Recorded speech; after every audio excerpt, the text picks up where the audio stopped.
3 और 4 दिसंबर 1971 की गहरी काली स्याह रात। दूर दूर तक फैले अरेबियन सी में हल्की हल्की लहरें उठ रही थीं। सब कुछ शांत दिख रहा था, मगर शांत नहीं था। समुद्र का सीना चीरते हुए इंडियन नेवी की मिसाइल बोट्स पाकिस्तान की ओर आगे बढ़ रही थीं। They were on a stealth mission to seek and destroy the enemy ships. उस रात कुछ ऐसा हुआ that made the world sit up and take notice of Indian Navy. Jai Hind. I am Captain Yashika Hatwal Tyagi, the first lady officer from the logistics wing of Indian Army, to be part of Battle Zone and Operation Vijay, popularly known as the Battle of Kargil. And welcome to Shaurya Tales. It is a series of awe-inspiring stories of brave hearts, timeless traditions and trivia of Indian Armed Forces. तो आइए आज के शौर्य tales की कहानी शुरू करते हैं। In today's episode of Shaurya Tales, ladies and gentlemen, I bring to you the most glorious chapter from the golden book of Indian naval history. ये कहानी है भारतीय नौसेना के शौर्य और पराक्रम की। ये कहानी है भारतीय नौसेना के ऑपरेशन ट्राइडेंट और ऑपरेशन पाइथन की, जिसने 1971 की लड़ाई में बहादुरी की अनूठी मिसाल पेश कर दी। 1971 से पहले पाकिस्तान के 2 हिस्से थे, ईस्ट पाकिस्तान और वेस्ट पाकिस्तान। 1971 की लड़ाई ईस्ट पाकिस्तान यानी बांग्लादेश के लिबरेशन की लड़ाई थी। क्योंकि पाकिस्तान के ये दोनों हिस्से भारत के 2 ऑपोजिट बाउंड्रीज पे थे, इसलिए इन्हें कांटेक्ट के लिए 2 रास्ते ही थे। पहला, हवाई मार्ग। लेकिन क्योंकि यह जंग का समय था और हमारी एयर स्पेस पर घुसने वाले पाकिस्तानी वायुसेना के किसी भी जहाज को भारतीय वायुसेना मार गिराती, इसलिए यह रास्ता पाकिस्तान के लिए आउट था। दूसरा रास्ता जो उसके लिए खुला था वो था समुद्री रास्ता। समुद्री रास्ता खुले होने की वजह से पाकिस्तान अपने बड़े बड़े शिप से हर तरीके का रिप्लेनिशमेंट, सोल्जर्स और जंगी सामान ईस्ट पाकिस्तान को आसानी से पहुंचा रहा था। कराची पोर्ट को ब्लॉक करना हिंदुस्तान की जीत के लिए बहुत जरूरी था। लड़ाई के शुरुआती दौर में ही इंडियन नेवी ने ऑपरेशन ट्राइडेंट लॉन्च किया, जिसका मकसद था कराची पोर्ट को बर्बाद करना और दुश्मन की सप्लाई लाइंस को ब्लॉक कर देना। स्ट्रैटेजी प्लान की गई, दिन चुना गया 4 दिसंबर 1971। यहां थोड़ा बैकग्राउंड जरूरी है। 1968 में इंडिया ने यूएसएसआर से 8 ओसा आई क्लास मिसाइल बोट्स खरीदी और इंडियन नेवी के कुछ ऑफिसर्स और टेक्निकल स्टाफ को इस न्यू टेक्नोलॉजी की बोट्स की ट्रेनिंग के लिए रशिया भेजा गया, जो वहां 8 महीने रहे और इस दौरान उन्होंने इस बोट के बारे में पूरी महारत हासिल करी और साथ ही साथ इतने लंबे समय रशिया में रहने की वजह से उन्हें रशियन भाषा का भी पूरा ज्ञान हो गया।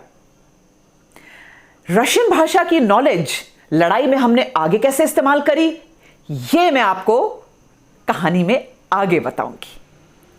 ओसा का रूसी भाषा में अर्थ होता है वास्प, यानी मधुमक्खी।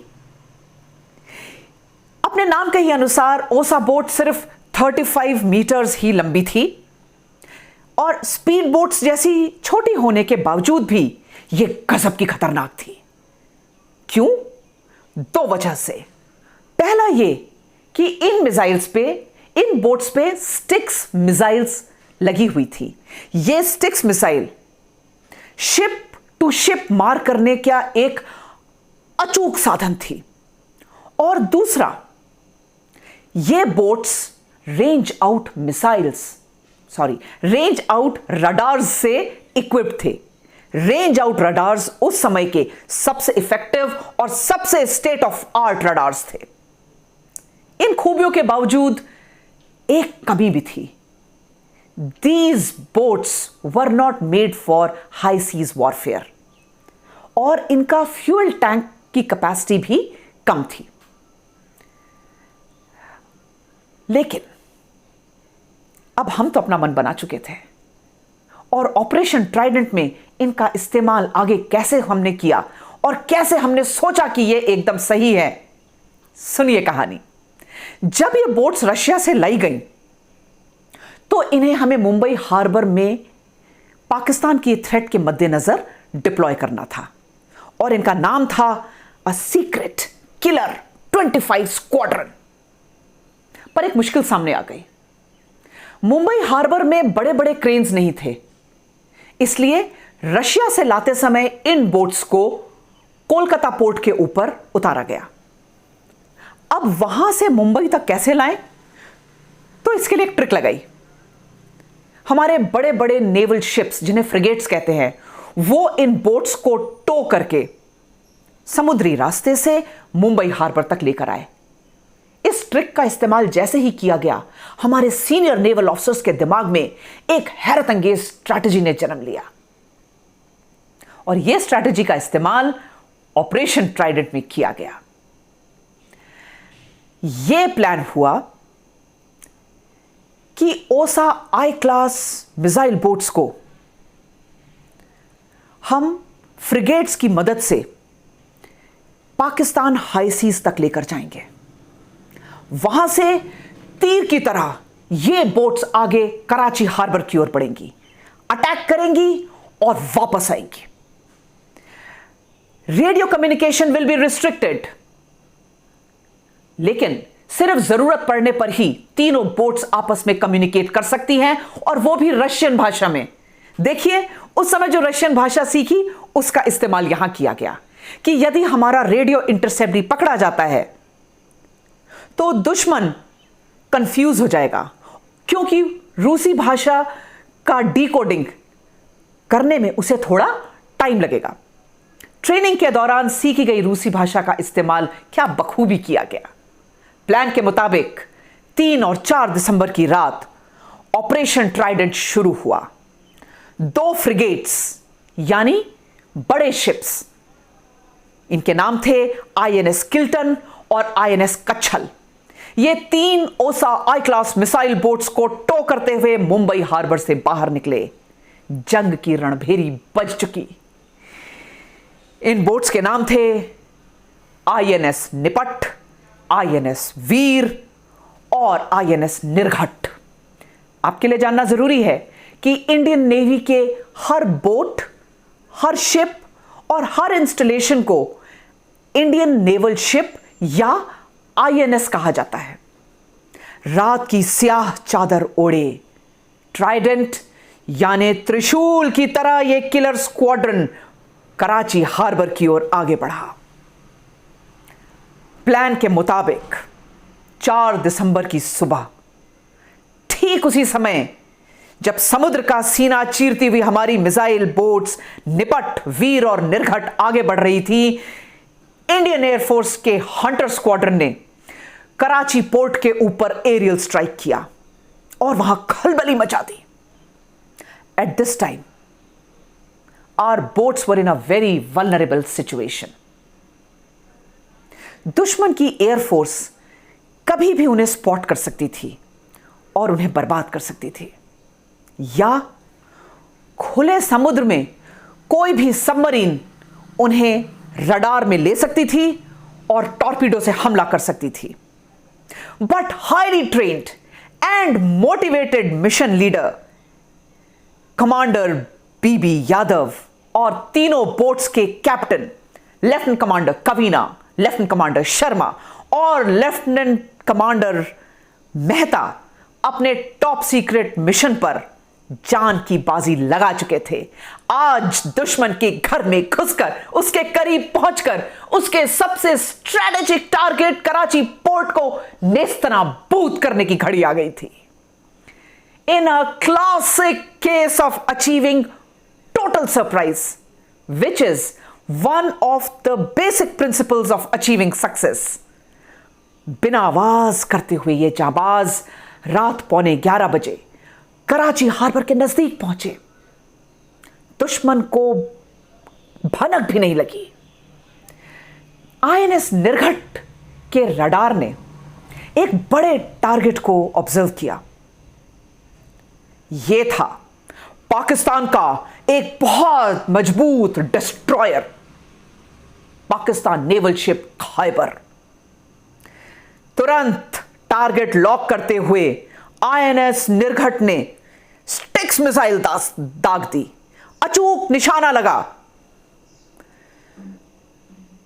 पाकिस्तान नेवल शिप खैबर का बॉयलर बर्स्ट हो गया। उसे लगा कि इंडियन एयरफोर्स का दोबारा अटैक हुआ है।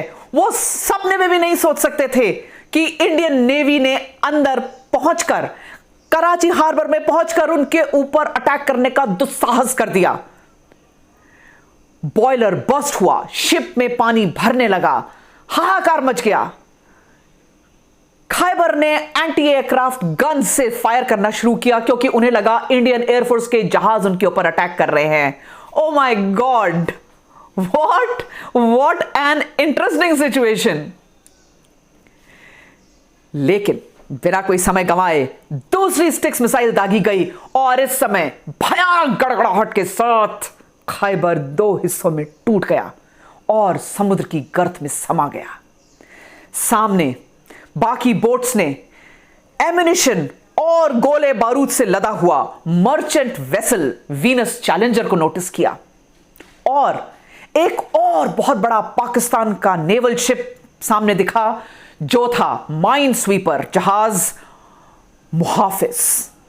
ये दोनों बहुत बड़े टारगेट थे, एक गोले बारूद से लैस और दूसरा समुद्र के अंदर से माइंस हटाने वाला जहाज। It was a very tempting target for us. हमारी इन छोटी छोटी मिसाइल्स ने स्टिक्स मिसाइल से फायर करते हुए उन्हें अपना निशाना बनाया। तेज धमाके होने लगे और दोनों जहाज देखते देखते आग के एक बड़े गोले में तब्दील हो गए। इससे पहले पाकिस्तान कुछ समझ पाता, mission leader commander BB Yadav ने डेयर डेविल एक्ट किया। मिसाइल बोट आईएनएस निपट को वो हार्बर के बहुत पास तक ले गए और कराची पोर्ट के ऊपर जो बड़े बड़े ऑयल के टैंक्स बने हुए थे उन्हें स्टिक्स मिसाइल से बॉम्ब कर दिया। अनबिलीवेबल! जो मिसाइल शिप टू शिप मार करने के लिए बनी थी उसे शिप टू लैंड यूज करके उन्होंने जमीनी टारगेट्स को बर्बाद कर दिया। एक ही सेकंड्स में हजारों गैलन तेल आग की लपट बन गया। देखते ही देखते दिवाली के पटाखों की लड़ी की तरह एक के बाद एक टैंक्स में आग लगती गई और कराची पोर्ट स्वाहा हो गया। एक आग का गोला, एक चिंगारी, एक बहुत बड़ा it was like a sight to behold। हर और चीख पुकार। we had hit the target so beautifully। कहते हैं कराची पोर्ट उसके बाद 1 हफ्ते तक जलता रहा और आसमान में इतना धुआं था कि सूरज की रोशनी जमीन तक नहीं पहुंच पा रही थी। रेडियो साइलेंस ब्रेक करते हुए टीम लीडर ने एक ही वर्ड कहा, अंगार, जो कोड वर्ड था मिशन एकम्प्लिश्ड। दुश्मन का किला बर्बाद करके बिना खुद को एक खरोंच पहुंचाए we had accomplished our mission and we returned back to our base। Mumbai harbour, जहां इन तीनों बोट्स को एक हीरोज वेलकम दिया गया। पर कहानी अभी बाकी है। ठीक 4 दिन बाद यानी 8 या 9 दिसंबर की रात को इंडियन नेवी ने कराची हार्बर पर दूसरा अटैक लॉन्च किया। This was called operation Python. अब की बार दुश्मन के 3 बड़े जहाज हमने फिर ध्वस्त किए। जॉइंट ऑपरेशन करते हुए इंडियन एयरफोर्स के कैनबरा जहाजों ने पाकिस्तान के मसरूर एयरबेस पर अटैक किया और दुश्मन की एयरफोर्स को कराची पोर्ट पर मदद के लिए पहुंचने ही नहीं दिया, उन्हें उनकी जगह से हिलने ही नहीं दिया। It was an astounding success, perfect strategic planning, immaculate seamanship, innovative use of equipment, and above all, bravery of Indian Navy took the world by surprise, took the world by storm. So much so that it was the first news item in the morning briefing of then US President Richard Nixon the very next day. और Russia, जिसने इन boats को design किया था, जिसने इन boats को बनाया था, वो खुद हैरान थे। दे वर स्पीचलेस कि कैसे इंडियन नेवी ने इस जांबाजी से और इतनी इनोवेटिव तरीके से इन बोट्स का इस्तेमाल कर दिया। दे कॉन्ग्रेचुलेटेड अस। लेकिन सबसे बड़ी और सबसे इंपॉर्टेंट बात यह कि इसके बाद Karachi port out of action हो गया, पाकिस्तान की सप्लाई लाइन चोक हो गई और यह 1971 के युद्ध का एक बहुत बड़ा टर्निंग पॉइंट था। अदम्य साहस और शौर्य के लिए mission leader commander BB Yadav को महावीर चक्र और तीनों मिसाइल बोट्स के कैप्टन्स को वीर चक्र से सम्मानित किया गया। और इस विजय को याद रखते हुए हर साल 4 दिसंबर का दिन नेवी डे के रूप में सेलिब्रेट किया जाता है। Bravo Zulu, the brave officers and soldiers of Indian Navy, we salute you, Sham no Varuna, may the Lord of Sea always favor you। Shaurya tales के अगले एपिसोड में ऐसी ही और कहानियों के साथ हम फिर मिलेंगे। जय हिंद।